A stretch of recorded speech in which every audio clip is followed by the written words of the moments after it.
nowhere to hide.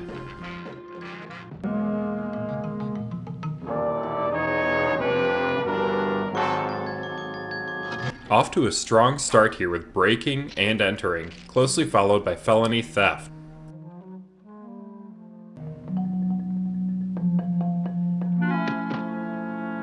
Unlawful entry of a motor vehicle, and would likely be a felony on top of the other charges. This must have terrified other kids like it did me. To me, this has always seemed much more invasive and scary than being chased around a haunted house. Usually the gang encounters monsters by entering some location. In this episode, the monster invades their personal space, sneaking into the mystery machine.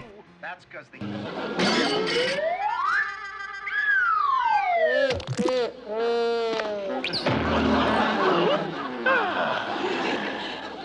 called the vanishing ice cream tricks, Shaggy.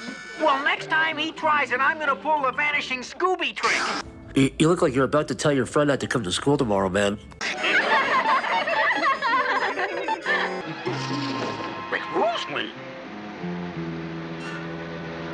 Nightmare, nightmare, nightmare, nightmare, nightmare, nightmare, nightmare, nightmare. Look, the gold.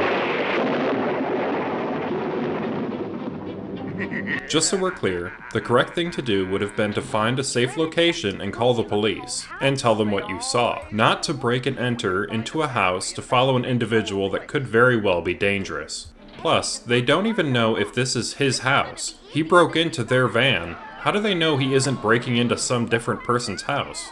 Setting booby traps is illegal in most jurisdictions in the United States. Although it doesn't list specifically a trapdoor leading to a 7-foot drop, the average basement height. Property owners who set booby traps with the intent of injuring a trespasser can be held liable for medical bills and other costs. And yes, that case is true. A burglar did successfully sue the people he was burgling from after he took a shotgun blast to the leg. Although in other cases, the jury sided with the property owner, so I guess the lesson is, have a good lawyer. Hey, that's not Hyde. What are you kids? There's something really cool I'd like to note here. Dr. Jekyll is shown to be physically large, bigger than the gang, who are nearly adults. Mr. Hyde is shown to be small, and his clothes hang off of him. This is exactly how he's described in the book, and it's a really nice attention to detail. Like my great-grandfather, the first Dr. Jekyll. Last week I perfected it, and all that was left to do was to test it. But something must have gone wrong. I became dizzy, and the room began to spin, and the room began to spin, and the room began to spin, and the room began to spin. Several hours later, I was awakened by my housekeeper, Helga. One of these books will give us a clue, Scooby Doo. Really? Here's one. 101 Ghosts. Charles Darwin's The Origin of Species is shown on the shelf here among the gag titles. I think another reference to Robert Louis Stevenson's original book and how it relates to human nature. I have no idea why there's a book by Marquis de Sade here. Y'all can Google that on your own. Name a yellow fruit. Orange. Found. Hey, gang, did I find something interesting in the fruit bowl? Kidnapping.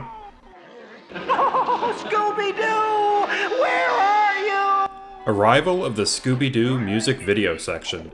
This one being Recipe for My Love by Danny Jansen, and performed by George A. Robertson, who was hired to do these songs specifically written for this show.